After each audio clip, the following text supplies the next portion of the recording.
आज हम मूली वाली रोटियां बनाएंगे घर पे। मूली वाला पराठा पाकिस्तान और एशिया में बहुत पसंद किया जाता है।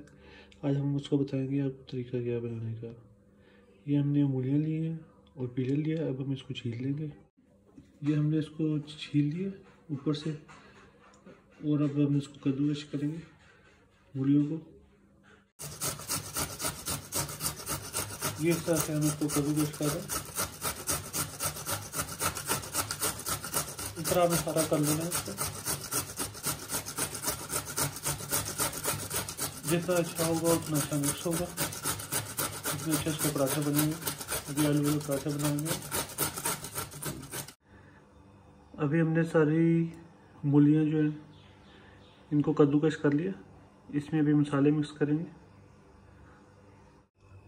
अब ये इसमें हम मसाले मिक्स कर देंगे। इसमें धनिया ले लें इतना हरी मिर्चें, अदरक जो है हमने इसमें इसको पीस लिया तोड़ी में।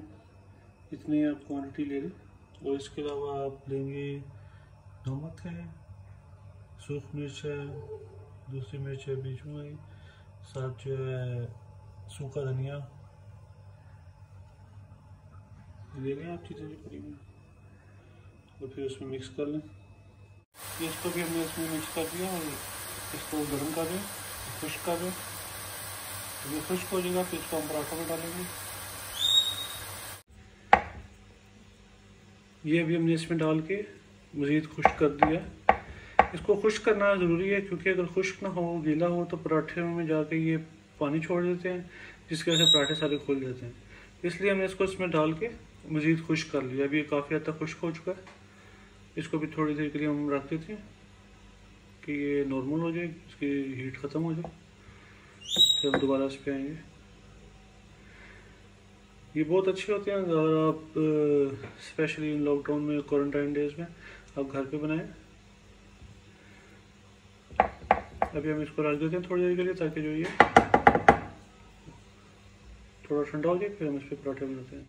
ये इसके लिए पेड़े बना लिए हमने। ये इसके साइज़ छोटा सा होता है क्योंकि ये डबल होता है, नीचे और ऊपर दरमियान में वो पेड़े है उसकी मूलियों का जो हमने बनाया।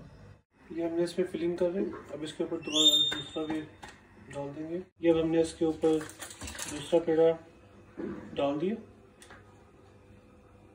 इसको प्रेस कर दिया अच्छी तरह ताकि बाहर ना निकले फिलिंग।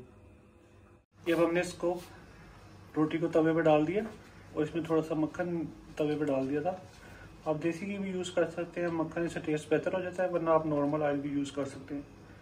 हमने इसकी डायरेक्शन चेंज किया और इसके नीचे तवे पे हमने थोड़ा सा मक्खन डाल दिया। पराठा बन के तैयार हो गया है मूली वाला। इसको हम, ये ज़ीरा रायता है, ये इमली की चटनी है और ये नॉर्मल योगर्ट है, नॉर्मल दही, इसके साथ हम खाएंगे। तो खाना शुरू करते हैं। सबसे पहले हम लेते हैं इमली की चटनी। ये इमली की चटनी घर में बनती है, बहुत मज़े की। फिर कभी हम बताएंगे कैसे बनती है। यम्मी, बहुत मज़े के बने हैं ये पराठे। स्पेशली इमली की चटनी जो है ये बहुत मज़े की लगती है। इमली की चटनी में धनिया, पुदीना, इमली, अनारदाना, ऐसा मुख्तलिफ चीज़ें रखती हैं जो हम बाद में आपको बनाना सिखाएंगे।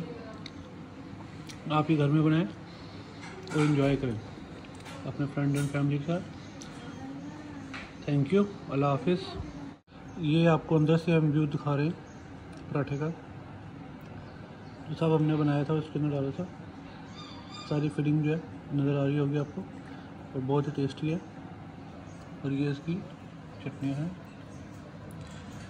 थैंक यू, अल्लाह हाफिज़, एंजॉय।